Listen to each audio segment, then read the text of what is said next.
నమస్కారం అండి. నా పేరు డాక్టర్ మధులాల్.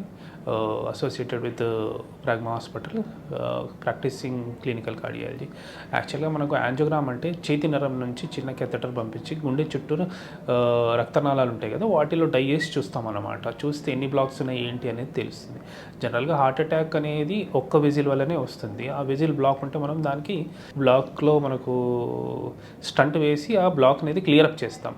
అది సింగిల్ వెజిల్. ఒకవేళ మల్టిపుల్ వెజల్స్ ఉన్నాయి, జనరల్గా మనకు గుండె చుట్టూ యాక్చువల్గా గుండెకి సప్లై చేసేవి 3 రక్తనాళాలు మేజర్గా, వాటికి బ్రాంచెస్ ఉంటాయి అన్నమాట. సో ఈ మెయిన్ వెజిల్స్ ఏవైతే బ్లాక్ అవుతాయో వాటికి మనం స్టంట్ వేస్తాం అనమాట. అర్థమైందా? ఒకవేళ ఒకటే వెజిల్ బ్లాక్ ఉంటే స్టంట్ వేస్తాం. అదే మల్టిపుల్ వెజిల్స్ లైక్ 3 వెజిల్స్కి మూతపడ్డాయి, మరి కావాల్సినంత బ్లడ్ సప్లై లేదు అన్న పక్షాన మనం బైపాస్ ఆపరేషన్ చేస్తాం. బైపాస్ అంటే మనకు తొడగాని పిక్కల్లోంచి నరాలు తీసి గుండె చుట్టూ అనేది మనము బైపాస్ ఆపరేషన్ చేసి ఆ బ్లాక్ ఏదైతే ఉందో దానికి ముందు మనము సప్లై వచ్చేలా చేస్తామన్నమాట. సో దాన్ని మనకు ఓపెన్ హార్ట్ సర్జరీ అంటారు, అంటే bypass operation. Multiple vessels involve అయి ఉన్న పేషెంట్స్కి జనరల్గా మనము బైపాస్ సర్జరీ చేస్తాము. మల్టీ వెజిల్ అంటే మోరోవర్ మనకు ఈ 3 వెజిల్స్ ఎవరికైతే ఎక్కువగా బ్లాక్ ఉన్నాయో వాళ్ళకు మాత్రమే మనము బైపాస్ చేయడం అనేది కుదురుతుంది.